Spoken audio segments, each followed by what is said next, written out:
Hello friends, जोहार। जैसा कि हमने आपको अपने लास्ट वीडियो में बताया था कि चाणक्य अकेडमी रांची ब्रांच में 12 फेब से फ्री जेपीएससी टेस्ट सीरीज शुरू किया गया है, जो कि जेपीएससी पीटी जो आपका होगा, बेसिकली 11 जेपीएससी पीटी, तब तक ये टेस्ट आपका चलाया जाएगा। अब हम बात करेंगे जेपीएससी पीटी के सिलेबस का। आज टेस्ट में बहुत मतलब बच्चे से आए थे जिनको थोड़ा सिलेबस के इंटरनल पार्ट को समझने में दिक्कत आ रहा था। जैसे एक तो होता है सिलेबस। आपने अगर जेपीएससी के पीटी का सिलेबस को देखा होगा तो उसमें हिस्ट्री के नाम पे सिर्फ एंशिएंट, मेडाइवल, मॉडर्न इतना ही लिखा हुआ है। बट बहुत सारे बच्चे ऐसे हैं जिनको पता ही नहीं कि एंशिएंट जो आपका हिस्ट्री उसमें क्या पढ़ना है, या जो मेडाइवल है उसमें क्या पढ़ना है। ठीक इस तरीके से आपका मॉडर्न इंडिया जो है उसमें क्या पढ़ना है। तो जब तक आपको इन डेप्थ नॉलेज नहीं होगा सिलेबस का, तब तक आपको तैयारी में कठिनाई होगा, क्योंकि आपको ये नहीं पता कि चैप्टर्स कौन से हैं जो रिलेवेंट हैं। क्योंकि हिस्ट्री तो बहुत बड़ा है ना, हिस्ट्री इतना बड़ा है कि आप अगर हिस्ट्री पढ़ने जाएंगे तो आपको पता ही है कि हिस्ट्री में पीएचडी तक आप कर सकते हैं, क्योंकि ग्रेजुएशन 3 साल का होता है, फिर मास्टर्स होता है, फिर एमफिल, फिर पीएचडी, तो लंबा एक प्रोसेस है। बट जहां तक बात करते हैं हम सिविल सर्विस का, वो भी पीटी और मेंस का, तो दोनों में हिस्ट्री का एक डिफरेंस है। तो आज हम लोग बात करेंगे जेपीएससी के पीटी के सिलेबस का, चाहे हिस्ट्री का हो, चाहे ज्योग्राफी का हो, चाहे इकोनॉमी का हो, चाहे पॉलिटी का हो, चाहे साइंस का हो, चाहे झारखंड, चाहे करंट अफेयर्स, जो भी सिलेबस आपके जेपीएससी का है, आज हम लोग उस पर एक डिटेल में चर्चा करेंगे। तो जैसा कि आपने सिलेबस जेपीएससी का देखा होगा, तो जो सबसे पहले लिखा हो गया उसमें सिलेबस में है वो है इंडियन हिस्ट्री। ठीक है, इंडियन हिस्ट्री सब समझते होंगे, जो भी इंडिया का हिस्टोरिकल फैक्ट्स है वो सारा कुछ आपको एग्जाम में पूछा जाता है। बट उसमें से जो डिटेल में आपको जो टॉपिक्स है वो मैं आपको बताऊंगा। जैसे आप देखते हैं कि सबसे पहला जो आपका इंडियन हिस्ट्री में आता है वो होता है आपका एंशिएंट हिस्ट्री। ठीक है, एंशिएंट हिस्ट्री आप में से लगभग हर कोई जानते होंगे कि एंशिएंट हिस्ट्री में क्या पढ़ना है। बेसिकली एंशिएंट हिस्ट्री में इंडिया के एंशिएंट पास्ट को पढ़ना होता है, और इसमें आप जो इंडिया का हिस्टोरिकल सोर्सेस है, जैसे जो पूरा आपका इंडिया का ये जो मैप आप देख रहे हैं इंडिया का, ठीक है, इस मैप के अंदर पूरे कंट्री के अंदर कहां पे क्या एक्सकवेट किया गया, स्टोन एज के टाइम में क्या चल रहा था, उस समय से लेके आपका अगर हम बात करें तो मतलब संगम पीरियड तक, वहां तक हिस्ट्री को आप मतलब यहां पढ़ेंगे। तो बात करें तो historical sources, then pre historic period, उसमें क्या क्या फाइंडिंग्स था वो पढ़ना है आपको, आपके एग्जाम में फैक्ट्स के रूप में आता है। ठीक है, देन हड़प्पन सिविलाइजेशन, जिसको आप इंडस ही बोलते हैं। आप में से हर कोई ने हड़प्पन पढ़ा होगा, तो आपको हड़प्पन पीरियड पढ़ने के साथ साथ किसी भी प्रीवियस ईयर क्वेश्चन पेपर से उसका क्वेश्चन भी सॉल्व करना है, क्योंकि इससे एक क्वेश्चन फिक्स एग्जाम में आएगा ही आएगा। ठीक है, देन आपका वैदिक कल्चर, आप में से हर कोई जानता है वैदिक कल्चर के बारे में कि कैसे उस समय हम लोग कृषि का शुरुआत किए, वैदिक कल्चर के टाइम में कैसे उस समय समाज जो था वो समाज बनना शुरू हुआ, वेदों के बारे में जानना है आपको। मतलब फिर उसके बाद, ठीक है, फिर उसके बाद जो उसमें आपका मूवमेंट चलाया गया, रिलीजियस मूवमेंट चलाया गया, उसके बारे में पढ़ना है। देन मॉडर्न पीरियड, उसके बारे में बेसिकली यहां पढ़ना है आपको बुद्धा और जैना के बारे में। आप जानते हैं कि एग्जाम में एक क्वेश्चन फिक्स बुद्ध जैन से आता ही आता है, तो वो पढ़ना होगा। देन मॉडर्न हिस्ट्री पढ़ना है, आपको पता होगा अशोक के बारे में पता होगा, चंद्रगुप्त मौर्य के बारे में पता होगा। ठीक है, बिंबिसार, मतलब बिंदुसार, तो ये सब से क्वेश्चन भी एग्जाम में एक न एक आ ही जाता है। Then post Maurya, then Gupta period, आप में से पता है कि जो गुप्ता पीरियड था इंडिया का, that is called golden age of India, वो गोल्डन एरा था इंडिया का, वो पढ़ना है आपको। देन पोस्ट गुप्ता पीरियड, तो ये बेसिकली आपका एंशिएंट इंडिया का जो क्वेश्चन होगा इन चैप्टर से आएगा। आप एक काम कर सकते हैं कि अपने घर में आप सिलेबस को नोट डाउन कर सकते हैं, क्योंकि आपको जेपीएससी के लिए इस तरीके से डिफाइन करके सिलेबस कहीं लिखा हुआ नहीं है, ना ही इस पे कोई वीडियो बनाया गया है। तो आप जेपीएससी के लिए आप चाहें तो अभी जो आपको बताया जा रहा है आप नोट डाउन कर लीजिए इसको, और अपने रूम में कहीं दीवार पे इसको लगा दीजिए। इसका फायदा क्या समझिएगा, अगर आप इस सिलेबस के सामने 3 बॉक्सेस लगा देते हैं, 3 बॉक्सेस लगा देते हैं, आप जब फर्स्ट टाइम पढ़िए एक टिक कर सकते हैं, सेकेंड टाइम जब आप ये जब इसको रिवाइज करेंगे फिर आप सेकेंड टिक कर सकते हैं, थर्ड टाइम आप जैसे ही क्वेश्चन सॉल्व करेंगे आप उसको टिक किए, मतलब आपका हिस्टोरिकल सोर्स चैप्टर खत्म हो गया। इस तरीके से सारे चैप्टर्स को आप नोट डाउन करके कहीं वॉल पे लगा दीजिए, ताकि आपको पता हो कि मेरा क्या क्या टॉपिक एंशिएंट में खत्म हो गया। सेम काम करना है आपको मेडावल में, सेम काम आपको करना है मेडावल इंडिया में। यहां भी आपको मैं बता दूं, इसमें अर्ली मेडावल पीरियड जो है उससे क्वेश्चन आएगा। देन नॉर्थ इंडिया में जो राजपूत पीरियड था, आपको मालूम है जो राजस्थान वाला एरिया है, वहां पे जो किंग्स, राजपूत वाले किंग्स थे, उनके बारे में पूछा जाता है। देन साउथ इंडिया में जो चोलास थे, चोला किंग वगैरह थे, उनके बारे में पढ़ना है आपको, राज राजा हो गए वो सारे। फिर आपका सल्तनत पीरियड है, वो आपको पढ़ना है, कैसे आपका इंडिया में जो मुस्लिम इन्वेडर्स थे वो इंडिया में कैसे आए, फिर यहाँ आने के बाद कैसे उन्होंने अपना शासन स्थापित किया, जैसे मोहम्मद गौरी वगैरह, ये सारा आप इसमें पढ़ेंगे। फिर दिल्ली में जो सल्तनत पीरियड था वो कैसे स्टैब्लिश हुआ, उनका कहाँ कहाँ पे स्टैब्लिशमेंट था, वो सारा फैक्ट्स आपको यहाँ पढ़ना है, समझना है। फिर आपका इसी तरीके से विजयनगर किंगडम जो था साउथ इंडिया में, उसके बारे में। देन भक्ति मूवमेंट, सूफी मूवमेंट, फिर मुगल पीरियड, जब लेटर ऑन जब जो सल्तनत काल था नॉर्थ इंडिया में, जैसे वो खत्म होता है तो मुगल कालीन इतिहास आपका वहां से शुरू हो जाता है, मुगल एम्पायर वहां से स्टार्ट हो जाता है। आपको मालूम है कौन पहले आए, बाबर थे। इसमें कैसे था, BHAJSAB, ये आपका मुगल पीरियड था। जैसे बाबर हो गया, हुमायूं, अकबर, जहांगीर, शाहजहां, औरंगजेब, देन बहादुर शाह जफर। तो इस तरीके से आपका ये मुगल एरिया था। देन मराठा पीरियड आप जानते हैं, शिवाजी के बारे में, उनका फैक्ट्स है वो पढ़ना है, ठीक है। देन जो फाइनल आपका जो लास्ट इसमें आपका मेडावल में आएगा वो था एडवेंट ऑफ यूरोपियन, कैसे यूरोपियन फर्स्ट टाइम इंडिया में आए। आपको ये मालूम होगा कि फर्स्ट यूरोपियन जो इंडिया आए थे, जो जैसे आपका पोर्टुगीज आए, फिर डच आए, फिर इंग्लिश आए, तो जैसे फिर फ्रेंच आए, तो सबसे पहले कौन आए थे, पोर्टुगीज आए, लास्ट में कौन गए, पोर्टुगीज गए। तो फिर इस तरीके से इनका इतिहास पढ़ना है। तो जैसे यूरोपियंस इंडिया आए तो इंडिया में जब उनका एम्पायर स्टार्ट हुआ था तब तक का हिस्ट्री कहां पढ़ना है आपको, मेडावल में, ठीक है। देन हम नेक्स्ट स्लाइड पे जाते हैं। एक और चीज था कि एंशिएंट और मेडावल पढ़ने का सोर्स क्या होगा। ये तो आपको जानकारी मिल गया कि एंशिएंट और मेडावल में क्या पढ़ना है, लेकिन इसको पढ़ने का सोर्स क्या होना चाहिए, ये भी इंपॉर्टेंट है। एक बात बहुत ठंडे दिमाग से समझिएगा, ठीक है। मार्केट में बहुत तरीके का नोट्स, बहुत तरह का बुक्स, बहुत तरह का मटेरियल ये अवेलेबल है। दिक्कत क्या होता है कि जब भी हम किसी चीज के बेसिक को नहीं समझते हैं ना, एडवांस लेवल पे आप जैसे ही जाएंगे ना, आपको वो चीज याद रहेगा लेकिन बहुत कम समय के लिए। ऐसा इसलिए होता है कि जब तक किसी काम का बेसिक अंडरस्टैंडिंग हमको नहीं होगा तब तक क्या होता है, हम उसको समझेंगे नहीं, याद करेंगे। और आप डेली दिन भर में हजारों फैक्ट से गुजरते हैं। जैसे आपके फोन में आपको दिन भर इतना फोन आता है, इतना मैसेज आता है, इतना नेट पे आप सर्फिंग करते हैं। आप ये बताइए कि आपको 3 दिन के बाद कितना याद रहता है। जैसे आप पेपर पढ़ते हैं, आप पढ़ते होंगे, कोई भी आपके घर में पेपर आता है, आप पेपर जो पढ़ते हैं डेली एक बार समझते हैं, पढ़ते हैं, न्यूज देखे, ऑनलाइन ऑफलाइन जो भी करना है, लेकिन 4 दिन के बाद जैसे ही आप उस न्यूज को रिकॉल करेंगे तो ऐसा कितना न्यूज है जो आपको याद रहता है। मालूम है क्यों ऐसा होता है? इसका जो सबसे बड़ा कारण यह है कि उस चीज का आपको बेसिक लेवल पे जानकारी कम होता है। जब भी आप सिर्फ चीजों को फैक्ट के माध्यम से समझेंगे आपको याद कम रहेगा। और बेसिक अंडरस्टैंडिंग के लिए जो सबसे अच्छा सोर्स है वो है एनसीईआरटी का किताब। तो ये मान के चलिए कि एंशिएंट और मेडाइवल में आपका एनसीईआरटी से भी पूरा काम हो जाएगा। इसके अलावा आप कुछ नहीं करेंगे, कोई दिक्कत नहीं है। बस आप एनसीईआरटी कीजिए और किसी भी एक सोर्स से प्रीवियस ईयर क्वेश्चन खत्म कीजिए, कम से कम 4 to 5 revision, 4 to 5 revision NCERT का और 4 to 5 revision previous year question का। आई कैन बेट यू आपका 10 क्वेश्चन, मालूम है आपको ना, 5 क्वेश्चन एंशिएंट से, 5 क्वेश्चन मेडाइवल से, 10 क्वेश्चन आता है। 10 में से आप 8 स्कोर आराम से कर जाएंगे। मैं आपको स्कोर के साथ बताऊंगा कि कैसे आपको प्रीलिम्स में स्कोर भी करना है, इसलिए मैं बता रहा हूं कि टॉपिक क्या पढ़ना है। तो 8 स्कोर आपका आराम से हो जाएगा अगर आप सिर्फ एनसीईआरटी किताब क्लास 11th and 12th का 11-12 का एनसीईआरटी एंशिएंट और मेडाइवल का, मैंने जो बताया मैं आगे बताऊंगा और भी एनसीईआरटी, इसका सिर्फ एनसीईआरटी कर जाएंगे, ठीक है। तो आपका आराम से 8 से 10 क्वेश्चन बन जाएगा, ठीक है। अभी हम नेक्स्ट स्लाइड पे आते हैं, ठीक है।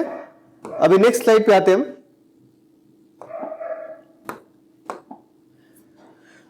ये आपका मॉडर्न हिस्ट्री के बारे में है। आपको मालूम है कि जैसे आप यूपीएससी का एग्जाम देते हैं या फिर किसी और स्टेट का एग्जाम देते हैं तो वहां पे क्वेश्चन लगभग आपका मॉडर्न से आता है, ठीक है। ये लगभग ट्रेंड में वही होता है, हर साल लगभग ट्रेंड में क्या होता है, मॉडर्न से क्वेश्चन ज्यादा आता है। बट जेपीएससी का एक खूबसूरती क्या है, इन्होंने सिलेबस को बड़े बड़े तरीके से डिफाइन किया हुआ है कि एंशिएंट से भी उतना ही क्वेश्चन आएगा, मिडावे से भी उतना ही क्वेश्चन आएगा और मॉडर्न से भी उतना ही क्वेश्चन आएगा। मतलब 5 5 5 समय कितना हुआ, 5 + 5 + 5, मतलब 100 क्वेश्चन में से 15 क्वेश्चन कहां से आएगा, हिस्ट्री से आएगा। फिक्स है ना। तो आपको भी पता है कि हिस्ट्री पढ़ना ही पड़ेगा। अगर ऐसा होता है कि यहां से कम क्वेश्चन आ रहा है, ज्यादा आ रहा है, तब कुछ चांस है ना। बट आपको पता है कि अगर हिस्ट्री खत्म कर लेंगे और हमको अगर सब टॉपिक पता है तो मेरा 15 क्वेश्चन बन जाने वाला है। तो क्या क्या इसमें आएगा हिस्ट्री में आपका, मॉडर्न में एक्सपेंशन ऑफ ब्रिटिश पावर। आपको मालूम है जब ब्रिटिश यहाँ पे आए थे तो वो यहाँ पे ट्रेड करने आए थे, ट्रेड करते करते क्राउन का यहाँ पे एक्सपेंशन हुआ और उनका सत्ता स्थापित हुआ इंडिया में। क्राउन का सत्ता स्थापित हुआ जो ब्रिटिश क्राउन है, फिर उन्होंने इंडिया को रूल किया। फिर जाके उसके बाद फिर ब्रिटिश टाइम पे ही यहाँ पे बहुत सारा सोशल रिलीजियस मूवमेंट चला। जैसे राजा राम मोहन राय का पता है, राजा राम मोहन राय, ऐसे बहुत सारे सोशल रिफॉर्मर थे जिन्होंने इंडिया के उत्थान के लिए बहुत सारा काम किया, वो भी पढ़ना है आपको। देन आपका फ्रीडम स्ट्रगल जानते हैं आप लोग, 1857 का, मंगल पांडे, और भी बहुत लोग हैं, रानी लक्ष्मीबाई, ठीक है, और भी बहुत लोग थे जिन्होंने फर्स्ट जो इंडिपेंडेंस का रिवोल्ट था उसमें पार्टिसिपेट किया। रिवोल्ट था, म्यूटनी था, जो बोलिए इसको आप, उसमें इन्होंने पार्टिसिपेट किया था। ठीक है, ये पढ़ना है। क्वेश्चन आता है यहां से भी, यहां से तो क्वेश्चन पक्का आपका एक क्वेश्चन होना चाहिए, हर साल किसी न किसी एग्जाम में रहता ही रहता है। ठीक है, देन आपका उसके बाद मॉडरेट फेज, एक्सट्रीमिस्ट फेज। ये बेसिकली ये था कि जब इंडिया में, भारत में, तब ब्रिटिश के खिलाफ जो इंडिपेंडेंस का आंदोलन चल रहा था, आजाद होने का जो चल रहा था, उसमें फेजेस में वो चला था। पहले क्या था, जो मॉडरेट्स थे उन्होंने बहुत तरह का आंदोलन चलाया था, शांतिपूर्ण अपना वो चलाते रहे थे कि कैसे देश को आजाद कराया जाए। देन एक्सट्रीमिस्ट फेज भी हुआ था जिसमें चंद्रशेखर आजाद ये लोग भी थे, ठीक है, भगत सिंह ये लोग भी थे। उसमें जो लोग इसमें पार्टिसिपेट किए थे, आपको ध्यान ये रखना है कि जो आपको सिलेबस दिखाया जा रहा है, आप हर एक पॉइंट को अपने कॉपी में नोट डाउन कर लीजिए। और इस समय जो फ्रीडम फाइटर्स थे उनके नाम को याद रखिए, उन्होंने क्या काम किया उसको याद रखिए, कौन सा न्यूज़पेपर था फेमस था वो याद रखिए, कौन से जो आपके फ्रीडम फाइटर्स थे उन्होंने क्या मैगजीन लिखा, क्या न्यूज़पेपर था उनका, क्या वो बोले, वो सब एग्जाम में, एक्चुअली जेपीएससी एग्जाम में फैक्ट्स आता है, ध्यान रखिएगा। जैसे ही आप यूपीएससी एग्जाम के लिए जाएंगे वहां पे ज्यादातर क्वेश्चन कैसा आएगा आपका क्वेश्चन एनालिटिकल होगा, जहां पे आपका एक क्वेश्चन में 6 से 7 ऑप्शन होता है, 5 ऑप्शन होता है, 4 ऑप्शन होता है, और उसमें से सही ऑप्शन 4 आपको फाइंड करना होगा। लेकिन आप जैसे ही पीसीएस एग्जाम में आएंगे, चाहे जेपीएससी हो, चाहे बीपीएससी हो, चाहे यूपीपीसीएस हो, वहां पे क्या होगा, आपका क्वेश्चन फैक्चुअल आएगा। एक क्वेश्चन 4 ऑप्शन, इसमें से कोई एक सही, बाकी 3 गलत। मतलब क्या है, आपको फैक्ट्स याद रखना होगा। ठीक है, ये आप लिख सकते हैं। देन गांधी ने रहा था, जब महात्मा गांधी भारत आए साउथ अफ्रीका से, उसके बाद उन्होंने आंदोलन को किस प्रकार मोड़ा, किस प्रकार चलाया, आपको उसके बारे में पढ़ना है। देन इंपॉर्टेंट डेट्स और प्लेसेस से मतलब यह है कि पीसीएस एग्जाम में क्या होता है ना, कि इंपॉर्टेंट डेट्स और प्लेसेस आ ही जाता है। एक दोनों में से एक क्वेश्चन तो फिक्स है, 5 में से एक क्वेश्चन तो फिक्स है कि इंपॉर्टेंट डेट और प्लेस से आ ही जाएगा। तो आपको ध्यान रखना है कि जब ये आपका फ्रीडम मूवमेंट चल रहा था, उसमें से मेजर फेमस डेट्स और फेमस प्लेसेस कौन से थे, वहां से क्वेश्चन पक्का आपका आने वाला है। ठीक है, देन आपको उसके बाद इंपॉर्टेंट फॉरेन ट्रेवलर्स, कौन कौन से फॉरेन ट्रेवलर्स इंडिया आए थे, जो जैसे कुछ ऐसे लोग थे जो गांधी के साथ थे, कुछ ऐसे लोग थे जो आपका मतलब पत्रकार वगैरह थे जो भारत आए थे, जो लिख रहे थे इंडिया के बारे में, उनके बारे में याद रखना है। एनी बेसेंट हो गई, वो क्या सपोर्ट की, उनके बारे में जानना है आपको।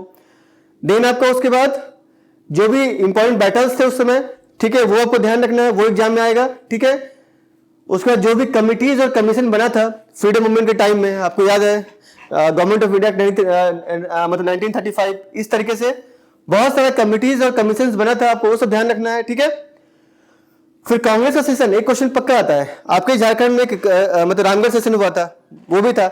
इस तरीके से जितना भी कांग्रेस सेशन हुआ था उसमें क्या बोला गया, उसका आउटकम क्या आया, आपको उसको याद करना होगा। एक क्वेश्चन यहां से भी हर साल या हर एग्जाम में लगभग आ ही जाता है। देन गवर्नर जनरल्स, यहां से भी एक क्वेश्चन हो सकता है कि किस गवर्नर जनरल ने क्या काम किया। बात समझ में आ रहा है? तो मैंने अभी बात आपसे की, इंडिया के हिस्ट्री की बात की मैंने, पहले मैंने बताया एंशिएंट, देन मेडावल, मैंने आपको सोर्स बताया कहां से पढ़ना है, कितना पढ़ना है, कैसे प्रैक्टिस करना है। देन आपका मॉडर्न, मॉडर्न का सोर्स अगर आप जाने, अगर आप मॉडर्न के सोर्स पे जाएंगे तो यहां भी आपका एनसीईआरटी जो ओल्ड वाला आता है बिपिन चंद्रा का, बिपिन चंद्रा का, आप इसको पढ़ के काम चला सकते हैं। लेकिन अगर आपको फैक्ट्स के लिए एक्स्ट्रा कुछ देखना है तो आप जो हमारा नोट्स आता है चाणक्य का, आप इसको भी देख सकते हैं। उसमें काफी इंफॉर्मेशन दिया हुआ है जो एग्जाम के लिए रेलिवेंट है। आप एक्स्ट्रा चाहें तो एक आध स्पेक्ट्रम भी आप लेके इसमें से कर सकते हैं, ठीक है। और जहां तक पीवाईक्यू का सवाल है तो आपको मॉडर्न इंडिया में सेम एंशिएंट और मिडावल के टाइप से प्रीवियस ईयर क्वेश्चन को सॉल्व करना पड़ेगा और सेम तरीके से करना पड़ेगा। मतलब कम से कम 3 से 4 रिवीजन बुक्स का और 3 से 4 रिवीजन क्वेश्चन बैंक का, तभी जाके आपका यहां भी 5 क्वेश्चन अगर आएगा तो 4 क्वेश्चन आपका आराम से हो जाएगा। एक बात तो जानते होंगे आप ना, practice makes a man perfect. ये बात सच है, लेकिन प्रैक्टिस के साथ साथ आप जैसे प्रैक्टिस क्या होता है ना कि आप एक एग्जाम के लिए तैयारी कर रहे हैं, ठीक है, और आप उसके पूरे सिलेबस की प्रैक्टिस कर रहे हैं, वो एक बात हुआ। लेकिन उस सिलेबस के एक पार्ट को अगर आप बार बार प्रैक्टिस करते हैं ना, उसमें परफेक्शन आपको आराम से आ जाएगा। आप एग्जाम में जैसे एग्जाम देने जाएंगे तो आप ये देखेंगे कि आप जिस फैक्ट्स को 4 से 5 बार किए हैं, आपके फैक्ट्स वो एग्जाम में आपके दिमाग से निकल कर बाहर आएंगे। जैसे क्वेश्चन आएगा ना, आपको लगेगा कि मैंने पढ़ा है, आप उसको सॉल्व कर जाएंगे, ठीक है। इसलिए हमेशा ध्यान रखिए तैयारी के दौरान एक फैक्ट्स को या एक चैप्टर को या एक सिलेबस के एक पार्ट को, जैसे कि मतलब मॉडर्न इंडिया हो गया, हर एक पार्ट को 4 से 5 रिवाइज आपको करना ही पड़ेगा अगर पास होना चाहते हैं तो। क्योंकि तैयारी में आपको पता है ना, आप अकेले नहीं हैं। अभी के दौर में इतना अनएम्प्लॉयमेंट है, इतना वैकेंसी भी कम आप देख रहे हैं अभी, तो अभी के टाइम पे आपको क्या है कि एक सीट के लिए बहुत मारामारी है। तो अगर आप कहीं से भी किसी भी एरिया में पीछे छूटेंगे, ध्यान रखिएगा, तो आपका किया गया पूरा तैयारी बेकार हो जाएगा।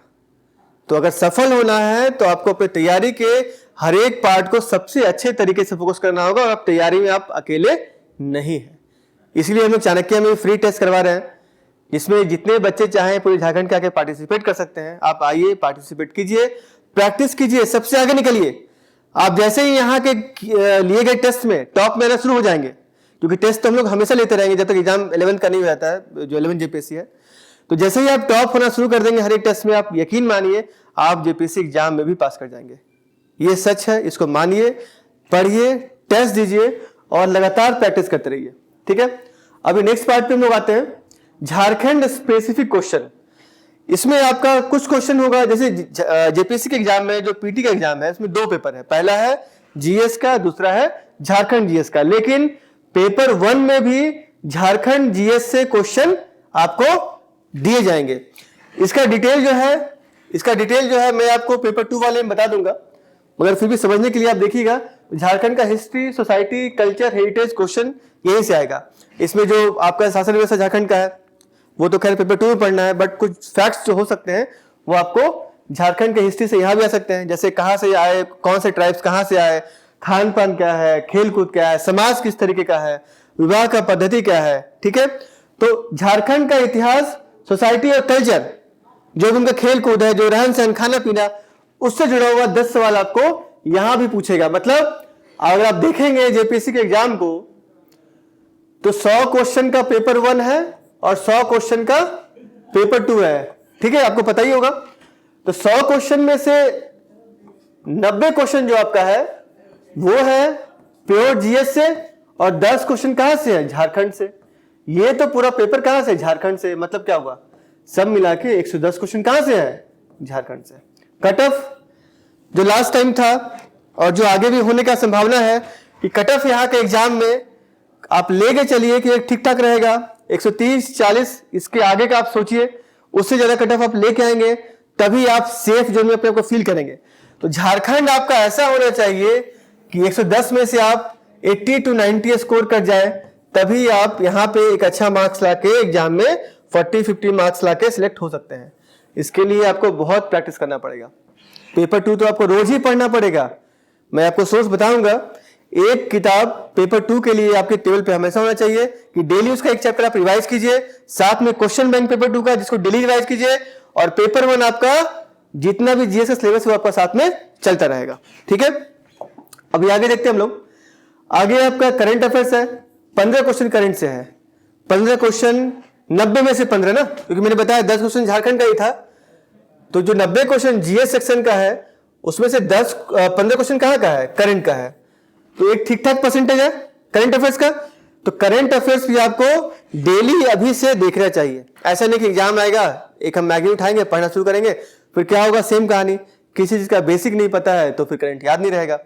तो सबसे अच्छा क्या इसमें आप काम कर सकते हैं कि हमारा जो टेलीग्राम चैनल है चाणक्य एकेडमी जेपीएससी, इसमें हम लोग डेली जेपीएससी के हिसाब से जेपीएससी के लायक जो जेपीएससी में क्वेश्चन आ सकता है करंट का, वैसा करंट अफेयर्स हम लोग डेली अपडेट करते हैं और उसका डिटेल में आपका एनालिसिस रहता है जो कि पेपर के द्वारा लिया जाता है। तो आप अगर डेली हमारा करंट अफेयर्स टेलीग्राम पे जाके देखेंगे, उसको समझेंगे, उसको अपने कॉपी में नोट्स बनाएंगे और कुछ क्वेश्चन सॉल्व करेंगे, तो एग्जाम के टाइम में जो 15 क्वेश्चन है आपका हंसते खेलते हो जाएगा। उस समय ऐसा नहीं होगा कि आप करंट अफेयर्स के लिए कोई मैगजीन उठा रहे हैं और उसके लिए प्रैक्टिस कर रहे हैं, क्योंकि फिर लास्ट टाइम में ऐसा हो नहीं पाता है ना कि आप मैगजीन उठाएंगे आपको हर चीज याद रहेगा, क्योंकि अकेले करंट थोड़ी है, इतना लंबा थोड़ा सिलेबस है। ऐसे ही जेपीएससी के सिलेबस को लोग मेहमत बोलते हैं, मतलब इतना बड़ा पहाड़ जैसा है पीटी मेंस सिलेबस की, अगर उसको तरीके से ना किया जाए तो खत्म ही नहीं होगा ठीक से। ठीक है, इसलिए करंट अफेयर्स आप अभी से करते रहिए, हमारे टेलीग्राम पेज पे वो डेली आता है, आप उसको वहीं से कर लेंगे तो काम हो जाएगा। ऐसे आप एक पेपर साथ में पढ़ सकते हैं। ठीक है, इसमें आप द हिंदू करना है तो कर लीजिए जिनका मीडियम इंग्लिश है, आप और भी चाहे टाइम्स ऑफ इंडिया कर सकते हैं, आप लोकल में देखें तो प्रभात खबर और भी पेपर वगैरह है, आप उसको कर सकते हैं, हिंदुस्तान कर सकते हैं, कोई भी कर सकते हैं आप। ठीक है, तो खैर पेपर के बाद तो अपना है, लेकिन साथ में अगर आप टेलीग्राम से जाएंगे तो सारा कुछ हम लोग फिल्टर आउट करके ही निकालते हैं, तो आप वहीं से करंट अफेयर्स कर लिया कीजिए। ठीक है, देन यहाँ पे 15 क्वेश्चन करंट का था। आप यहाँ ध्यान दीजिए कि 15 क्वेश्चन और आता है जो कि मिसलेनियस टाइप का होता है, जैसे ह्यूमन राइट्स है। ये 30 क्वेश्चन का मार्क्स लाना बहुत आसान है, और ये 30 क्वेश्चन का 15 का तो नोट्स हम रोज डालते हैं करंट का, इस 15 का भी नोट्स लोग अपने पेज पे डाल देंगे और साथ ही इसका वीडियो बना के डाल देंगे। आप आराम से इस 30 क्वेश्चन को तो कुछ ही दिनों में कर लीजिएगा हमारे माध्यम से ही। ठीक है, और वीडियो डिटेल्ड रहेगा ताकि समझने में आपको दिक्कत ना आए। ह्यूमन राइट्स आप जानते ही हैं, इसमें क्वेश्चन आपको पूछेगा इंटरनल ह्यूमन राइट्स ऑर्गेनाइजेशन जो हो गया, नेशनल ऑर्गेनाइजेशन हो गया, मतलब कहाँ हेड ऑफिस है, कौन हेड है इसके, इंटरनेशनल लेवल पे, नेशनल लेवल पे, तो ये सारा चीज आपको ह्यूमन राइट्स से पढ़ना है। Then environmental protection, biodiversity, climate change, ये भी आपका इसको पढ़ना पड़ेगा। इसका हम लोग नोट्स और वीडियो ट्राई करेंगे कि आपको दे दें। ऐसे सोर्स का बात करें तो आप इसको, ये जो चैप्टर्स है इसको आप एनसीईआरटी से भी कर सकते हैं। ठीक है, देन आपका ऑर्गेनाइजेशन हो गया, ठीक है, सोसाइटी का पार्ट है, आप इसको भी कर सकते हैं। आप किसी और सोर्स से करना चाहे तो कीजिए, बट हम लोग भी अपने सोर्स में इसको डाल देंगे, आप वहां से देख लीजिएगा। ठीक है, देन स्पोर्ट्स है। स्पोर्ट्स बेसिकली इसमें जो आपका होगा वो नेशनल लेवल का स्पोर्ट्स, जैसे खो खो है, कबड्डी है, क्रिकेट है, बास्केटबॉल है, वॉलीबॉल है।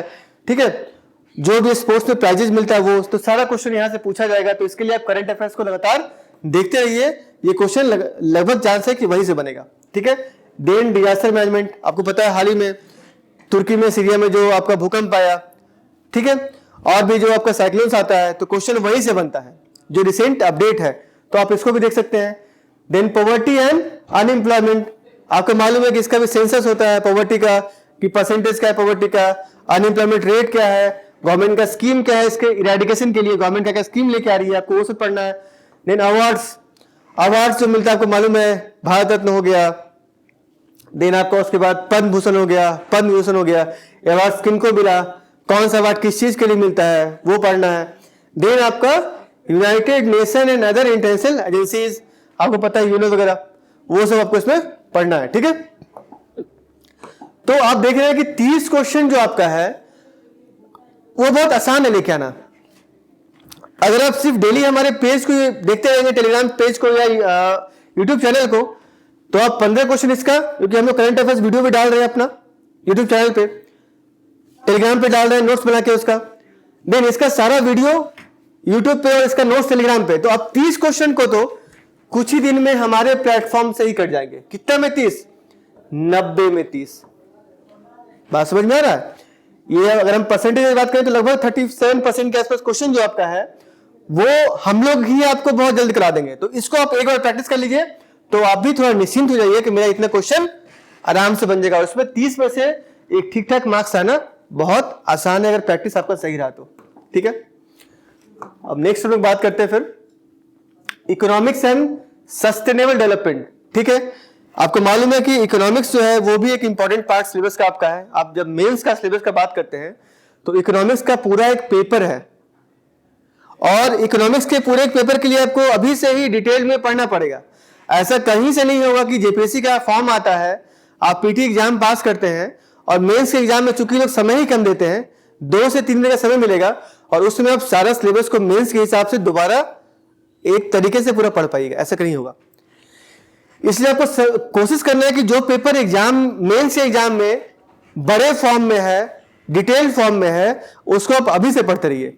जैसे हम बात करते हैं आपका इकोनॉमिक्स का, तो पूरा एक पेपर है, तो इस पूरे पेपर को मेंस के हिसाब से और पीटी के हिसाब से आप अभी से पढ़ते रहिए। उससे ये फायदा होगा कि मेंस के टाइम में आपको ज्यादा रश नहीं होगा। आप डेली आइए, आंसर लिख के दिखाइए। एक्चुअली हमारे एक प्रोग्राम भी चलता है, मेंटरशिप प्रोग्राम चलता है जेपीएससी का, उसमें बहुत फीस नहीं है, थोड़ा बहुत है, आप हमारे काउंसलर से बात कर सकते हैं, नंबर तो आपके पास पता ही होगा।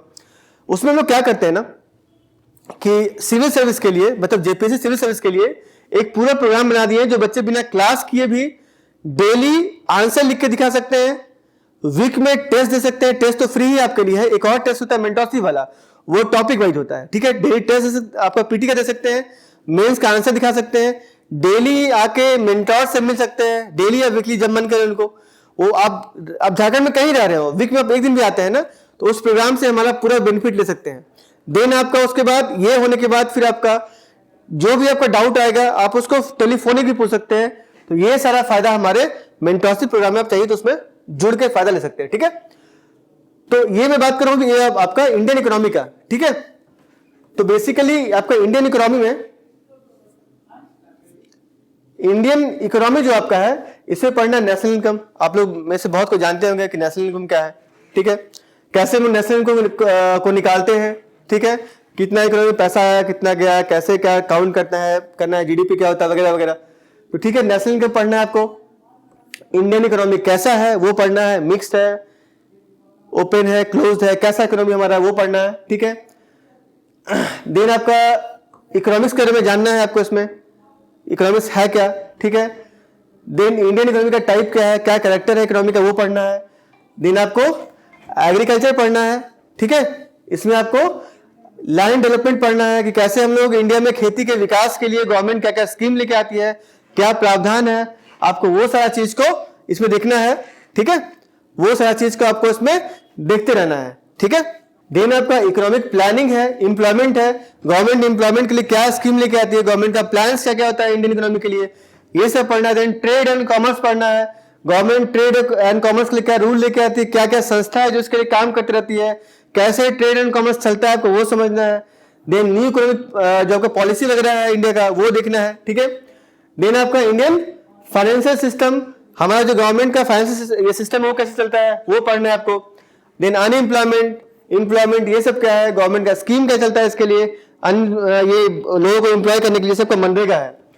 मनरेगा क्या है, मनरेगा जो है वो एम्प्लॉयमेंट का ही तो स्कीम है एक, ताकि गवर्नमेंट एक फिक्स डेज ऑफ इनकम सुनिश्चित करती है जो लोग गांव में रह रहे हैं, ताकि उनको खेती किसानी में ही या गांव में ही कुछ ना कुछ ऐसा काम दिया जाए, गड्ढा कोड़ने का, तालाब कोड़ने का, और भी कुछ काम होता है गांव में, ऐसे काम दिए ताकि उनको रोजगार मिल सके। Then Indian fiscal system, money, banking, insurance, ये सब पढ़ना है आपको। जो हमारा बैंक से आरबीआई हो गया, स्टेट बैंक हो गया, बाकी के बैंक्स हो गए। ठीक है, इंश्योरेंस सेक्टर कैसे काम करता है, एलआईसी हो गया, ये सब हो गया, आईपीओस हो गया, वो कैसे काम करता है आपको पढ़ना है। देन टैक्स सिस्टम कैसे काम करता है हमारा, टैक्सेशन क्या है, गवर्नमेंट बजट में किस तरीके से टैक्स सिस्टम लेके आती है, टैक्स का स्लैब कैसे लेके आती है, वो हो गया। टैक्स जो पैसा हम लोग कलेक्ट करते हैं कैसे करते हैं, तो पूरा टैक्स का स्ट्रक्चर पढ़ना पड़ता है। देन इंडस्ट्री, इंडिया में इंडस्ट्री के लिए पॉलिसी क्या है। ठीक है, किस तरीके से इंडस्ट्री सेटअप किया जाता है, महारत्न कंपनी कौन सा है, भेल, सेल, जो भी आप जानते हैं, तो इसके बारे में पढ़ना पड़ता है आपको। ठीक है, then foreign trade, foreign trade का मतलब होता है कि इंडिया जो दूसरे देश से ट्रेड करती है, ठीक है, तो ट्रेड करती है तो उसका पॉलिसीज क्या होता है, किस तरीके से वो काम करता है, उसको पढ़ना पड़ेगा फॉरेन ट्रेड में आपको। ठीक है, तो इस तरीके से ये सारा फैक्ट्स आपका इंडियन इकोनॉमी में आपको देखने को मिलेगा। ठीक है, ये बेसिक फीचर बेसिकली है। एक और इकोनॉमी का ही पार्ट है सस्टेनेबल डेवलपमेंट। इसका मतलब होता है सतत विकास एंड इकोनॉमिक इश्यूज। बेसिकली किसी इकोनॉमी को रन करने के लिए ऐसा तो नहीं है ना कि आज हम अपने इकोनॉमी को चला रहे हैं तो कल को इसको हम गड्ढे में डाल देंगे, ऐसा तो नहीं है ना।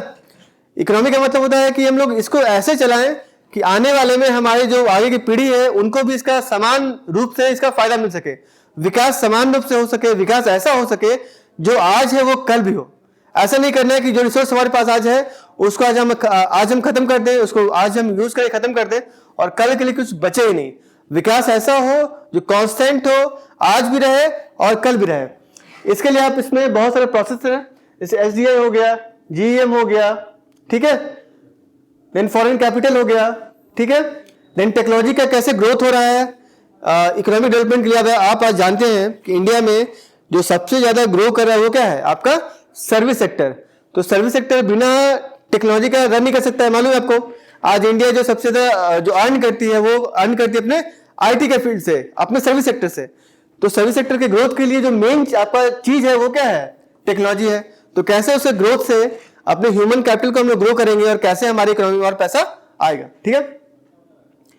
और concept and indicators of sustainable development, ये सब पढ़ना है। दे सोशल, तो मेरे बोलने का मतलब ये था कि जो भी सोसाइटी के डेवलपमेंट के लिए, जो भी इकोनॉमी के सस्टेनेबल डेवलपमेंट के लिए रिक्वायर्ड है वो सब चीज आपको यहां पे पढ़ना है। एग्जाम में से क्वेश्चन आएगा, 4 क्वेश्चन रहेगा आपका, इतने से ही समझिए 2 क्वेश्चन आपका लगभग यहां से रहेगा, ठीक है।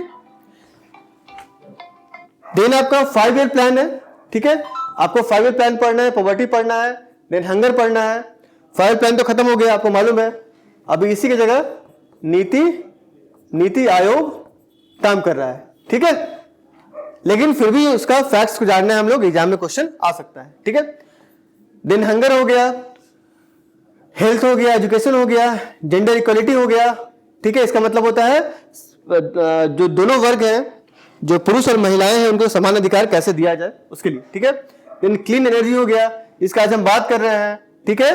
क्लीन एनर्जी बोले या फिर इसको ग्रीन एनर्जी बोले, जिससे एनवायरमेंट में हम लोग पॉल्यूशन भी कम करें और हम लोग को एनर्जी मिल सके। जैसे आपको पता है आजकल मतलब इलेक्ट्रिक व्हीकल का बात चल रहा है कि उसका बहुत ऐसा इलेक्ट्रिक व्हीकल को मार्केट में लेके आ जाएगा ताकि पॉल्यूशन कम हो, और भी बहुत चीजों को इलेक्ट्रिफिकेशन करने के बाद किया जा रहा है। आप जानते हैं जो ट्रेन थे पहले वो कोयले से चलते थे, अब ट्रेन कैसे चलते हैं, आजकल जो ट्रेन है वो आपका इलेक्ट्रिक चलते हैं, ठीक है। देन इकोनॉमिक ग्रोथ हो गया, क्लाइमेट एक्शन हो गया, ठीक है। तो इस तरीके से आपको ये सब चीज पढ़ना है इकोनॉमिक्स के सेकंड पार्ट में, ठीक है। और इसका एक पार्ट और है, इसका एक पार्ट और भी है, ठीक है। 2 क्वेश्चन जो आपका इसमें आएगा और वो आएगा इकोनॉमिक रिफॉर्म एंड ग्लोबलाइजेशन। क्या क्या इकोनॉमिक रिफॉर्म लाया गया, जैसे आपका LPG मॉडल लाया गया 1990s में, ठीक है। उसमें जो फॉरेन ट्रेड थे, FDI थे, उनको इंक्लूड किया गया था। कैसे फॉरेन कंपनीज को इंडिया में काम करने के लिए उनका रास्ता आसान किया गया। उसके बाद जो हमारा डेवलपमेंट ग्रोथ हुआ, तो वो सब कुछ आपको यहाँ पढ़ना है। कैसे हमारा इकोनॉमी ग्लोबलाइज हुआ वो पढ़ना है। आप देख ही पा रहे हैं यहाँ पे LPG मॉडल लिखा हुआ है, ठीक है। यहाँ से आपके एग्जाम में 2 क्वेश्चन बनेगा। तो इकोनॉमिक्स में भी मार्क्स लाना आसान है, ऐसा नहीं कि बहुत टफ है। आप इसके लिए चाहेंगे तो कुछ सोर्स यहाँ भी है, आप इसके लिए एक चाहे तो NCERT से भी कर सकते हैं। बेसिक तो आपका वहीं से होगा, NCERT से PT मेंस दोनों में काम करेगा आपका। और साथ ही जो नोट्स हमारा है उस नोट्स को लेके भी आप तैयारी इकोनॉमी का कर सकते हैं। कुछ और बुक्स है, ठीक है, आप उसको लेके भी आपका जो मन करे, बहुत तरह का बुक मार्केट में अवेलेबल है, आप एक आध बुक किसी को भी लेके तैयारी कर सकते हैं। लेकिन मेन जो आपका इकोनॉमी में सपोर्ट करेगा वो होगा आपका करंट अफेयर्स। आपको 1 से 2 साल का करंट अफेयर्स आपको पता होना चाहिए, तभी आप इकोनॉमी के क्वेश्चन को PT में सॉल्व कर सकते हैं। साथ में मेन से भी फैक्ट्स आप लिखेंगे ना, तो फैक्ट्स लिखने में क्वेश्चन में आपको करंट अफेयर्स डालना ही पड़ेगा, तभी आपको मार्क्स मिलेगा। तो क्लियर है ना। अब हम लोग आते हैं नेक्स्ट स्लाइड पे। अब साइंस एंड टेक का बात करते हैं हम लोग, ठीक है। साइंस एंड टेक का बात करते हैं हम लोग, ठीक है। साइंस टेक में आप देखें तो जनरल साइंस से 6 क्वेश्चन है, और जनरल साइंस में P, C, B तीनों है, फिजिक्स भी है, केमिस्ट्री भी है, बायो भी है। लेकिन डेप्थ में कुछ भी नहीं है। ऐसा नहीं कि आप अगर ग्रेजुएशन पढ़ रहे हैं तो इसका आपको न्यूमेरिकल सॉल्व करना, ऐसा नहीं है। बस आपको ग्रेविटेशन का बेसिक फैक्ट्स पता होना चाहिए कि वो कैसे काम करती है, ठीक है। उसका ये है वो पता होना चाहिए, ठीक है। लेकिन साथ में आपका जो भी फिजिक्स में है, जैसे यूनिट एंड डायमेंशन है, एक क्वेश्चन यहाँ से हर साल आता है। मोशन हो गया, वर्क एनर्जी पावर हो गया, ग्रेविटेशन हो गया, प्रेशर हो गया, ठीक है, फ्लोटिंग है, सरफेस टेंशन, विस्कोसिटी। तो जो भी चैप्टर्स फिजिक्स का आपके सामने लिखा हुआ है, आप चाहें तो उसको नोट डाउन करें। हर एक चैप्टर के फैक्ट्स को आप किसी एक बुक से या फिर एनसीईआरटी से आप यहां भी काम चला सकते हैं, वहां से सिर्फ इसके फैक्ट्स को लिख ले, आपके एग्जाम के लिए काफी है और आपका क्वेश्चन वहां पे एग्जाम में लड़ जाएगा, ठीक है। इतने चैप्टर्स दिए हुए फिजिक्स के, इसको आप नोट डाउन कर सकते हैं, ठीक है। नोट डाउन करके हर एक चैप्टर्स के फैक्ट्स को अपनी कॉपी में एनसीईआरटी से सिर्फ नोट डाउन कर लें, आपका एग्जाम में लगभग क्वेश्चन फिजिक्स का बन जाएगा, जो भी आएगा, ठीक है। नेक्स्ट हम लोग बात करते हैं, ठीक है, केमिस्ट्री का। देखिए ना यहाँ पे ना मेटल नॉन मेटल दिया हुआ है, ठीक है, ठीक है। और भी केमिस्ट्री का जो फैक्ट्स है वो आपको देखना है, वो आपके एग्जाम में सिर्फ फैक्ट्स आता है, इसमें बहुत क्वेश्चन नहीं आता है, ठीक है। इन साइटोलॉजी है, मतलब सेल आपको पढ़ना है, सेल के बारे में पढ़ना है, ठीक है। जेनेटिक्स पढ़ना है, ये आपका बायोलॉजी का पार्ट हो गया। ये जो हो गया ये आपका बायोलॉजी का सेक्शन हो गया, ठीक है। ये भी आपका एनसीईआरटी से क्लियर हो जाएगा। एनसीईआरटी 11th और 12th का बायोलॉजी से आपका सारा काम हो जाएगा। बस बायोलॉजी के फैक्ट्स को आप अपनी कॉपी में नोट डाउन कर लीजिए ताकि याद रहे आपको, क्योंकि वहां पे बहुत कुछ दिया गया है जो उतना डिटेल में आपके प्रीलिम्स के काम का नहीं है, बट हाँ मेंस में काम आएगा। तो सारा चैप्टर्स आप देख पा रहे हैं। प्लांट का, plant kingdom, plant morphology, plant tissues, photosynthesis आप लोग जानते ही होंगे, प्लांट हार्मोन्स, ठीक है, प्लांट डिजीज इकोलॉजी, ठीक है, किंगडम, ठीक है, एनिमल टिश्यूज, ह्यूमन ब्लड, ये सारे से क्वेश्चन एग्जाम में आता है। तो जितना हम लोग आपको बता पा रहे हैं यहाँ पे कि हर एक जो भी जेपीसी सिलेबस है उसमें डिटेल में कुछ भी दिया हुआ नहीं है, पीटी के सिलेबस में खास करके। तो हम लोग आपको डिटेल सिलेबस इसलिए बता रहे हैं ताकि अपने कॉपी में आप नोट डाउन करें और इन चैप्टर्स को पढ़ें, क्योंकि लगभग चैप्टर्स हमने आपको माइक्रो सिलेबस के तौर पे यहाँ पे दे दिया है।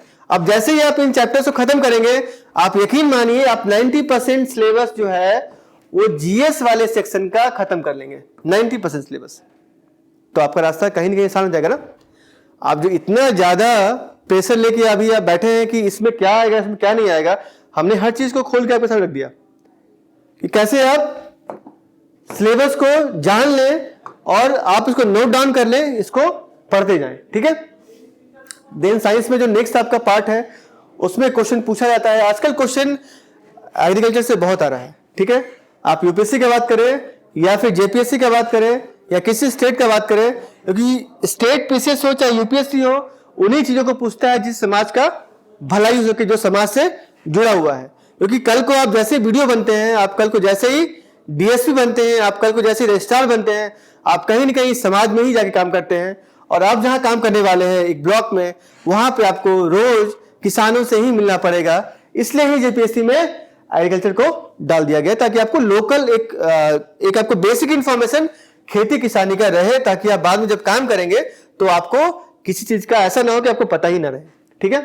तो इसमें हम जैसे बात करते हैं, इसमें आपको इरिगेशन के बारे में जानना है कि कितने टाइप का इरिगेशन होता है। आजकल के फार्मिंग में आपको पता ही है कि मॉडर्न फार्मिंग आ चुका है। पहले जहां 1 एकड़ खेती में जो खेती होता था, आज उसी खेत में किसान 4 से 5 गुना फसल उगा के उतना पैसा कमा पा रहा है। इसका जो मेन रीजन वही है कि आजकल खेती किसानी में टेक्नोलॉजी को जोड़ दिया गया है, ठीक है। इन फार्म इक्विपमेंट्स क्या क्या होते हैं, ड्रोन एआई से कैसे खेत को आप देख सकते हैं, या फिर आजकल जो फर्टिलाइजर है उनका छिड़काव भी ड्रोन के माध्यम से खेत में हो पाता है, तो वो कैसे हो पाता है वो यहाँ पढ़ना है। नैनो फर्टिलाइजर्स क्या है, जीएम क्रॉप क्या है, जेनेटिक मॉडिफाइड वगैरह जो बोलते हैं हम लोग, वो क्या है, ये सब आपको यहाँ पे पढ़ना है। यहाँ से आपको 6 क्वेश्चन आएगा, आसान है करना। इसका भी हम लोग देखते हैं, वीडियो बना के डाल देंगे यूट्यूब में, या फिर आप अकेडमी में आके इसका नोट्स ले सकते हैं। उसके बाद आपका ये क्वेश्चन 6 में से 6 आराम से हो जाएगा, ठीक है। इसका सोर्स का अगर हम बात करते हैं तो एनसीईआरटी में थोड़ा बहुत दिया हुआ है, बाकी का फैक्ट्स और सोर्स जो है आप हमसे कलेक्ट कर सकते हैं। देन आपका एक इंफॉर्मेशन एंड कम्युनिकेशन टेक्नोलॉजी है, आपको मालूम है आईटी के बारे में, एआई क्या होता है, 5G क्या है, सैटेलाइट क्या है, सुपर कंप्यूटर क्या है, ब्लॉकचेन क्या है। इस तरीके से ही आपका जो फैक्ट्स है वो 3 क्वेश्चन आपको यहीं से पूछा जाएगा, आप इसको भी आराम से कर सकते हैं, ठीक है। और ये इसका सोर्स जो आपका रहेगा ये करंट अफेयर्स से क्वेश्चन आता है।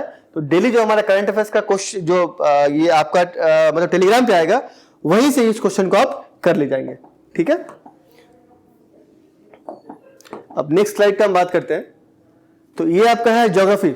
ठीक है, आपको मालूम है कि ज्योग्राफी इस एग्जाम का एक इंपॉर्टेंट सेक्शन है। जो पेपर 1 मेंस का है वहां पे हिस्ट्री ज्योग्राफी दोनों आपका रहेगा, और साथ ही पीटी में आपका ज्योग्राफी से 10 क्वेश्चन आ रहा है। ठीक है, ज्योग्राफी क्या है, ये भी बहुत वास्ट है, हिस्ट्री के जैसा ही। क्योंकि अगर आप सिर्फ ये मान के बैठे हैं कि आपको ज्योग्राफी पढ़ना है तो आप बहुत कुछ पढ़ लेंगे जो आपके एग्जाम के काम का है ही नहीं। ठीक है, लेकिन अगर आपको पता हो कि इन चैप्टर से क्वेश्चन आ रहा है तो ये आपका रास्ता आसान कर देगा। आपको सिर्फ इन चैप्टर्स के फैक्ट्स को याद रखना है और आप आराम से 10 में से 8 नंबर लेके इसमें आ सकते हैं, आसान नंबर लेके आना इसमें। ठीक है, क्योंकि जैसे आप कॉन्सेप्ट समझेंगे, फैक्ट्स याद रखेंगे, तो इससे क्वेश्चन ज्यादातर याद ही रहते हैं, कंफ्यूजन कम रहेगा आपको। ठीक है, तो इसके लिए आप जो चैप्टर्स को पढ़ेंगे, जैसे फिजिकल ज्योग्राफी है, यहां से 3 क्वेश्चन आएगा। चैप्टर्स बताइए आपको, बायोस्फीयर, लिथोस्फीयर, हाइड्रोस्फीयर, मालूम है आपको। ठीक है, जो हमारा एटमॉस्फेयर उसका पार्ट्स है। देन लॉन्गिट्यूड क्या होता है, लैटिट्यूड क्या होता है, इंडिया कहाँ पे है वो आपको देखना है, टाइम जोन क्या हमारा है। ठीक है, हीट जोन क्या होता है, वेदर क्लाइमेट क्या होता है, एटमॉस्फेरिक प्रेशर क्या है, अर्थ का स्ट्रक्चर कैसा है, रॉक्स क्या है। ठीक है, अर्थ के वॉल्केनोज क्या है, आप जानते हैं आज भूकंप जो आया है वो क्यों आया, आप पढ़िए समझिए उसको। ठीक है, ट्राई करेंगे हम लोग भी उस पर एक वीडियो बना के डाल दें। ठीक है, देन वेरियस लैंडफॉर्म्स क्या है, जैसे क्या होता है माउंटेन, प्लेट्यू, प्लेन, ग्रासलैंड, क्या क्या है पूरे इंडिया का, वर्ल्ड का, सब पढ़िए। ठीक है, बेसिकली क्वेश्चन आपका इंडिया से रहेगा, बट आप फिर भी उसको पढ़ते रहिए। ठीक है, देन इंडियन सब कॉन्टिनेंट किसको बोलते हैं, आप लोग जब भी सुनते होंगे कभी कमेंट्री या किसी सुनते हुए तो बोलते होंगे इंडियन सब कॉन्टिनेंट, बट इंडियन सब कॉन्टिनेंट क्या है, आप इसको कमेंट बॉक्स में बताइए कि इंडियन सब कॉन्टिनेंट का मतलब क्या होता है, किसको बोलते हैं इंडियन सब कॉन्टिनेंट। ठीक है, देन इंडिया का ज्योग्राफिकल पोजीशन क्या है। ठीक है, फिजिकल फीचर क्या है, क्लाइमेट कैसा है इंडिया का। ठीक है, ठीक है, ये सब चीज आपको इसमें पढ़ना है। तो फिजिकल में भी आप जो क्वेश्चन 3 आएगा, आप इसमें दो तो आराम से सही कर सकते हैं, और इसका भी सोर्स जो होगा आपका एनसीईआरटी। देखिए इस एग्जाम में ना बहुत भटकना नहीं है आपको। एनसीईआरटी एक ऐसा सोर्स है जो आपको पीटी में 80 to 90% क्वेश्चन फैक्चुअल ऐसे ही करवा देगा। करंट तो हम लोग करा ही दे रहे हैं आपका। ठीक है, तो करना क्या आपको, झारखंड हो गया आपका, झारखंड अच्छे से करिए, एनसीईआरटी पढ़िए, करंट कीजिए, प्रीवियस ईयर क्वेश्चन बनाइए, आपका एग्जाम आराम से निकल जाएगा। ठीक है, इसके बाद हम लोग बात करते हैं इकोनॉमिक ज्योग्राफी। ठीक है, यहां से आपका 4 क्वेश्चन रहेगा। जैसे इंडिया में जो खेती होता है, किस प्रकार का खेती होता है, क्या क्या खेती, कपास कितना होता है, गेहूं कितना हम लोग निर्यात करते हैं, सॉरी गेहूं कितना हम लोग आयात करते हैं, क्या आयात करते हैं, क्या निर्यात करते हैं, वो सब पढ़ना है आपको। ठीक है, देन इंडिया में लैंड यूज का पैटर्न क्या है, किस प्रकार से हम लोग लैंड का इस्तेमाल करते हैं, कितना लैंड वेस्ट होता है, वो पढ़ना है आपको इसमें। देन इंडिया में वाटर रिसोर्स जो है और उसका यूटिलाइजेशन वो किस प्रकार का है। ठीक है, रिसोर्सेज क्या क्या हम लोग का वाटर का है और कैसे यूज करते हैं वो पढ़ना है आपको। मल्टीपर्पज प्रोजेक्ट जो है, ठीक है ना, आपका भाखड़ागढ़ डैम है, आपका रांची के आसपास भी आपका कुछ छोटे मोटे डैम्स है, बट यहाँ बात हो रहा है मल्टीपर्पज प्रोजेक्ट। कैसे आपका है ना डीवीसी, दामोदर वैली कॉर्पोरेशन, इस प्रकार से आपको झारखंड में है। ठीक है, देन इंडिया में ट्रांसपोर्टेशन सिस्टम कैसा है, रोड्स क्या है, हाईवेज क्या क्या है, वो पढ़ना है आपको इसमें। Then states and the capitals है, इसका फैक्ट्स फिगर है। ठीक है, इससे क्वेश्चन तो बहुत बनेगा नहीं, बट आपको बेसिक इंफॉर्मेशन पता होना चाहिए। ठीक है, भारत का पॉपुलेशन, मेन आपको सेंसस से क्वेश्चन पूछा जाता है, तो सेंसस का डेटा पक्का याद रखिएगा। 2011 का सेंसस का डेटा अभी चल रहा है, तो उसको आप लोग पक्का याद रखिए, क्वेश्चन वहां से आएगा। नेशनल पार्क्स इंडिया में कौन कौन सा है, एक क्वेश्चन रहता ही है, आपको वो देखना है। मिनरल्स और एनर्जी, आपको मालूम है कि झारखंड एक मिनरल रिच स्टेट है, तो अगर यहां से क्वेश्चन आएगा तो 90% चांस है कि क्वेश्चन यहीं से बने, क्योंकि एग्जाम जेपीएससी का है। ठीक है, development of industries and location in India, India में इंडस्ट्रियल जो डेवलपमेंट है वो कहां कहां किया गया, उसका लोकेशन क्या बनाया गया। आपको मालूम है कि बहुत सारे कॉरिडोर जो है वो डेवलपमेंट के लिए बनाया जा रहा है। ठीक है, तो वो सब आपको देखना है। इसमें करंट अफेयर्स का भी पार्ट है, तो करंट अफेयर्स से भी आपको उसको देखना है। ठीक है, देन प्राइमरी सेक्टर जैसे आपका एग्रीकल्चर हो गया, वही होता है ना। देन सेकेंडरी हो गया आपका इंडस्ट्री हो गया, मैन्युफैक्चरिंग इंडस्ट्री हो गया, मैन्युफैक्चरिंग इंडस्ट्री। टर्सरी हो गया आपका सर्विस सेक्टर। ठीक है, ये सब पढ़ना है कि किस सेक्टर में कितना ग्रोथ हो रहा है, हमारा जो इंडिया का ग्रोथ है किस सेक्टर में ज्यादा है किस सेक्टर में कम है। ठीक है, हाँ, इस तरीके से आप देख पा रहे हैं। एक फिर आपका है 3 क्वेश्चन का जनरल ज्योग्राफी। यहां बेसिकली आपको सोलर सिस्टम मालूम है आपको ना, सन मून अर्थ आप पढ़ते ही होंगे। ठीक है, ये सब पढ़ना है, क्वेश्चन यहीं से आएगा, बहुत आसान है ये सब करना। कॉन्टिनेंट एंड ओशियन बहुत आसान है, आराम से आप कर ले जाएंगे। कौन से इसमें क्वेश्चन ऐसे पूछ सकता है आपसे कि कौन से कॉन्टिनेंट में कौन सा ग्रासलैंड है, ये पूछ सकता है आपसे कि कौन से ओशियन में कौन सा पासेस है, ये सब पूछ सकता है आपसे, तो उसको ध्यान रखना है। इन लैटिट्यूड एंड लॉन्गिट्यूड, कौन से लैटिट्यूड और लॉन्गिट्यूड पे कौन सा शहर है, ये पूछ सकता है आपसे। ठीक है, देन इंटरनेशनल डेट लाइन पूछेगा आपसे। ठीक है, then motion of earth, then effect of tilted axis on day and night. तो आसान है काफी, आराम से इसको कर सकते हैं और ज्योग्राफी में आप आराम से 8 नंबर 10 में से लेके आ सकते हैं। सोर्स सेम रहेगा आपका NCERT, ध्यान रखिए NCERT और प्रीवियस ईयर क्वेश्चन जो 4 बार रिवाइज करेगा एग्जाम आराम से पास कर सकता है। माई बाप है आपके एग्जाम का। NCERT एंड प्रीवियस ईयर 3 काम करना है। पहले आपको सिलेबस को ढंग से समझना है। पीटी का सिलेबस कहीं दिया हुआ नहीं था, आपका इसमें गलती नहीं है, हमने इसको बता दिया माइक्रो सिलेबस के तौर पे डिटेल में। आप इसको लिख लीजिए, पूरे सिलेबस को याद करिए, लिख के रखिए। 3 बॉक्स बनाइए हर एक चैप्टर के पास। पहला बॉक्स में टिक कीजिए जब फर्स्ट टाइम पढ़ते हैं, सेकंड बॉक्स में फर्स्ट रिवीजन के टाइम में, और थर्ड बॉक्स में टिक कीजिए जब आप इसको 3-4 बार रिवाइज कर लेते हैं। आपका चैप्टर आपका अपना हो जाएगा, एक क्वेश्चन आपका नहीं छूटने वाला है उसका। ठीक है, अब हम बात करते हैं नेक्स्ट सेगमेंट का। यह है आपका इंडियन पॉलिटी। आपको मालूम है कि जीएस के मेंस सेक्शन में जो एक पेपर पूरा आपका है GS2, अगर हम बात करें तो GS2 जो है वो पूरा इसी का है, polity and governance plus public administration. ये पूरा जो सेगमेंट आपका है मेंस में एक पेपर के तौर पे आता है, तो इसका बहुत बड़ा रोल है आपके एग्जाम में पास करने में। ठीक है, एक चीज और पता होगा आपको कि कल को आप जैसे वीडियो डीएसपी बनते हैं, आपको करना क्या है, आपको यही तो काम करना है। आपको पॉलिटी एंड गवर्नेंस ही करना है ना, आपको पब्लिक एडमिनिस्ट्रेशन नहीं करना है ना। आपको जाना है, ब्लॉक में बैठना है, क्या करना है, लोगों का सेवा करना है, उनका मदद करना है। तो क्या हुआ, सारा संविधान के दायरे में रहते हुए करना है, ये मतलब करना है। तो क्या है, पूरा का पूरा यही सेक्शन आपका है, polity, governance and public administration. ठीक है, तो इसका अगर हम बात करते हैं तो सबसे पहले जो पढ़ना है आपको कॉन्स्टिट्यूशन ऑफ इंडिया। यहां से 4 क्वेश्चन आएगा। ठीक है, इसके लिए आप चाहें तो NCERT तो कर सकते हैं, मगर एक बुक जो इसमें स्थापित है, आप चाहे तो सीधा उस किताब से भी अपना काम M लक्ष्मीकांत से आप पूरा इस पे काम चला सकते हैं। आप NCERT छोड़ भी देंगे तो काम चल जाएगा, बट NCERT आपको करना चाहिए, क्योंकि NCERT करने से क्या होता है, आपको कहीं ना कहीं बेसिक क्लियर होता है और आपको मेंस में सपोर्ट करेगा। ठीक है, तो आप M लक्ष्मीकांत या NCERT आप लेकर शुरू कीजिए, और M लक्ष्मीकांत आपका पीटी में भी काम चलाएगा और मेंस में भी काम चलाएगा। ठीक है, तो लक्ष्मीकांत लेके आप पढ़ सकते हैं इसको। इसमें आप जानते हैं वही सब है कि जो इंडिया का जो संविधान है वो कैसे बना। संविधान जब बना तो बन नहीं गया ना, बनते बनते बना। तो कैसे बना, उसमें कैसे गवर्नमेंट ऑफ इंडिया 1935 था, वहां से क्या लिया गया। ठीक है, फॉरेन के जो संविधान से वहां से क्या लिया गया। ठीक है, देन आपका इसमें कौन लोग इन्वॉल्व थे। ठीक है, फर्स्ट टाइम किनके माइंड में ये चीज आया कि हमारा एक संविधान होना चाहिए। ठीक है, किन्होंने फ्रेम किया, किन्होंने क्या दिया, वो सब पढ़ना है इसमें। ठीक है, देन कॉन्स्टिट्यूएंट असेंबली क्या था। ठीक है, था ना एक असेंबली हमारा जहां पे संविधान पे चर्चा हुआ। संविधान ऐसे थोड़ी था कि कोई एक आदमी लाया थोप दिया हम पे, उस पर वजाबते हर एक आर्टिकल पे चर्चा होने के बाद ही बनाया गया था। तो वो संविधान का असेंबली क्या था और क्या चर्चा हुआ, कितना चर्चा हुआ और कैसे बना संविधान, वो आपको पढ़ना, और कब बना, कब बन के तैयार हो गया। ठीक है, डिफरेंट सोर्सेस वही सेम चीज, कनाडा से क्या लिए, यूएसए से क्या लिए।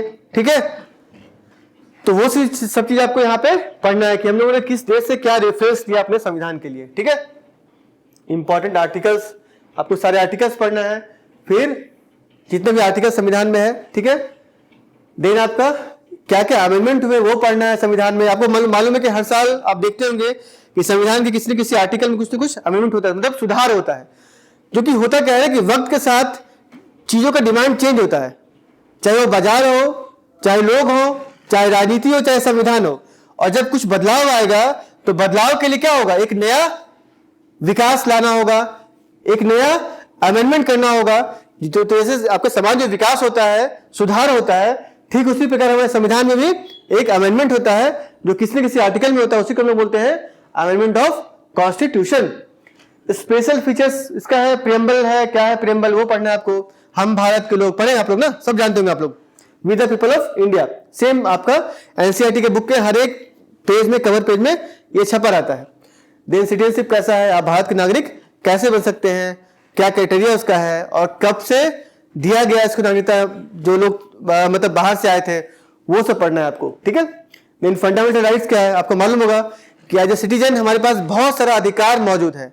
तो क्या अधिकार मौजूद है, उसका इस्तेमाल कैसे करना है, कितना करना है और कहां तक उस पर रोक है, वो सब कुछ कहां पढ़ना है आपको, फंडामेंटल राइट्स में।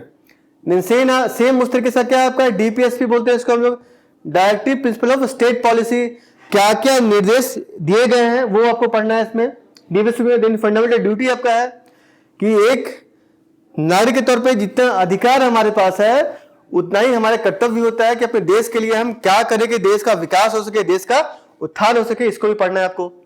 देन कैसे हम लोग संविधान के किसी आर्टिकल में संशोधन कर सकते हैं, उसका क्या प्रोविजन है आपको पढ़ना है।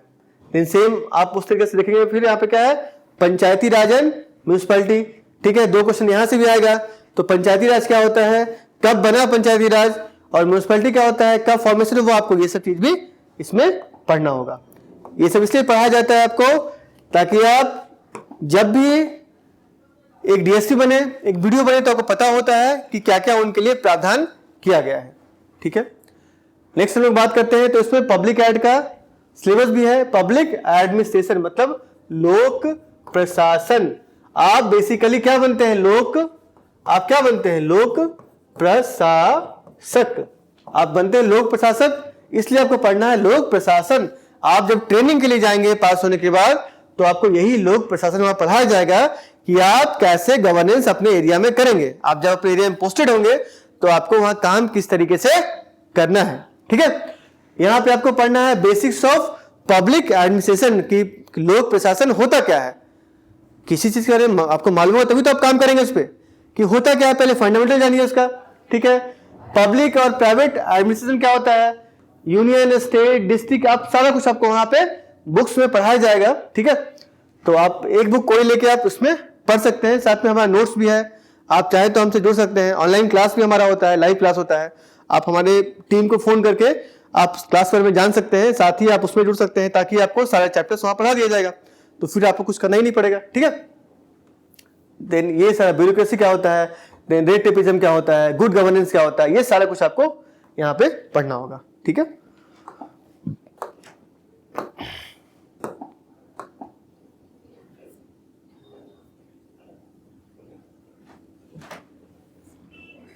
मेरे ख्याल से आपको लगभग चीज समझ में आ रहा होगा, ठीक है। ये तो समझ में आ गया आपको कि इसके तैयारी में आपको कैसे क्या करना है, ठीक है। अब हम कुछ बात समझेंगे।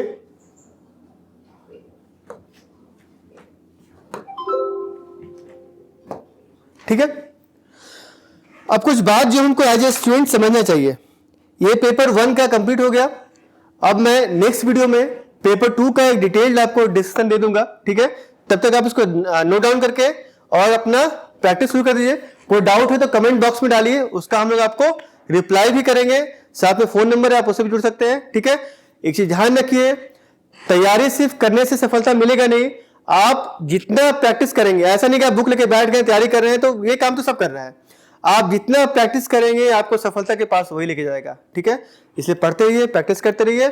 सिलेबस तो आप समझ ही गए लगभग, और अपना पढ़ाई शुरू कीजिए, ठीक है। बाकी सपोर्ट कुछ चाहिए तो आप चैनल से जुड़ सकते हैं। धन्यवाद।